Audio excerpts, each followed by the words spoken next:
गुलाबचंद कटारिया, बताने की जरूरत नहीं कि कौन है, गृह मंत्री रह चुके हैं और वो भी दो बार, और हाल में प्रतिपक्ष के नेता हैं, उदयपुर के विधायक हैं और मेवाड़ में भाजपा के कद्दावर नेता माने जाते हैं, जिनके इशारे और सहमति के बिना किसी एक पार्षद को टिकट भी इधर से उधर नहीं होता। खूबियां काफी हैं, लेकिन एक कमी है और इस कमी की वजह से इनकी सारी खूबियों पर पानी फिर जाता है। और वो कमी क्या है कि इन्हें बोलने का भान नहीं है, क्योंकि जब ये भाषण देने के लिए खड़े होते हैं तो फिर वो अहम ब्रह्मा वाली स्थिति में हो जाते हैं। इनको ये अपने आप को सबसे बड़ा बनाकर साबित करते हैं, बाकी सब इनके सामने बोने नजर आते हैं। कभी किसी को चैलेंज कर दिया तो कभी किसी को क्या बोल दिया तो कभी किसी को क्या बोल दिया, यहां तक कि जो वोटर इन्हें जिताकर विधानसभा भेजते हैं उन्हें तक बोल देते हैं कि वोट अब मुझे मत देना, कुएं में डाल देना। अभी राजसमंद का चुनाव चल रहा है, उपचुनाव, और फिर वो ही स्टेज, वो ही माइक और वो ही सभा, गुलाबचंद कटारिया हो गए खड़े। और राजसमंद में नगर निकाय के जो चुनाव में जो भाजपा की हार हुई तो उसकी खींच वो छुपा नहीं सके। कभी वो टुकड़े टुकड़े गैंग पर चले जाएं तो कभी पप्पू पर चले जाएं, क्या बोलते बोलते और क्या कहते कहते वो सीधे आ गए महाराणा प्रताप पर। महाराणा प्रताप पर उन्होंने ऐसी टिप्पणी कर डाली जो किसी भी मेवाड़ वासी को बर्दाश्त नहीं हो सकती। महाराणा प्रताप मेवाड़ के लिए क्या है ये बताने की जरूरत नहीं। अगर आप मेवाड़ वासी हैं तो महाराणा प्रताप हर मेवाड़ वासी के लिए एक गौरव है।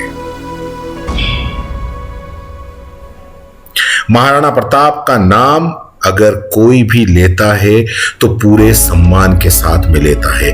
कहीं भी महाराणा प्रताप का नाम लिया जाता है तो पूरे सम्मान के साथ में लिया जाता है और लिया भी जाना चाहिए। लेकिन क्या कटारिया जी ने महाराणा प्रताप को क्या किसी पार्टी का कोई नेता समझ लिया कि स्टेज पर आए और आए फाए बोल गए? अरे भाई, कुछ तो ध्यान रखना चाहिए। कद्दावर नेता हैं आप, मेवाड़ ने आपको हमेशा जिताकर विधानसभा भेजा। महाराणा प्रताप गौरव के प्रतीक हैं और आप श्री गुलाबचंद कटारिया जी, आप महाराणा प्रताप के लिए इस तरह के अपशब्द का प्रयोग करें, यह बिल्कुल भी ठीक नहीं है। चलिए आपको सुना देते हैं कि श्री कटारिया जी ने क्या कहा। ये महाराणा प्रताप अभी गया ना, क्या उसको पागल कुत्ते ने काटा था जो अपनी राजधानी और अपना घर छोड़ करके एक पहाड़ी के टूंगर पर रोता फिरा? किसके लिए गया था रे? किसके लिए गया था? कुछ समझ में आता है? नहीं, उस पार्टी के साथ जाने की तुम सोच रहे हो जिस प्रकार की बात करते ये लोग। सुना आपने? जी हाँ, ये ही थे कटारिया जी। मैंने आपको पहले ही कहा कि जब ये बोलने के लिए खड़े होते हैं तो इन्हें किसी चीज का भान नहीं रहता। हमेशा जब एक व्यक्ति अगर किसी के पास में ताकत है और अगर वो जनप्रतिनिधि है तो उसको अपनी जबान पे कंट्रोल रखना चाहिए, क्योंकि लोगों की भावनाएं जुड़ी हुई होती हैं और उन भावनाओं का ख्याल रखना चाहिए। अरे भाई, जब आपके आगे कोई मेवाड़ वासी सार्वजनिक रूप से श्री भी लगाता है, जी भी लगाता है आपके नाम के आगे, तो आपको महाराणा प्रताप के लिए इस तरह कैसे, आप किस तरीके से ऐसे कैसे परिभाषित कर सकते हैं?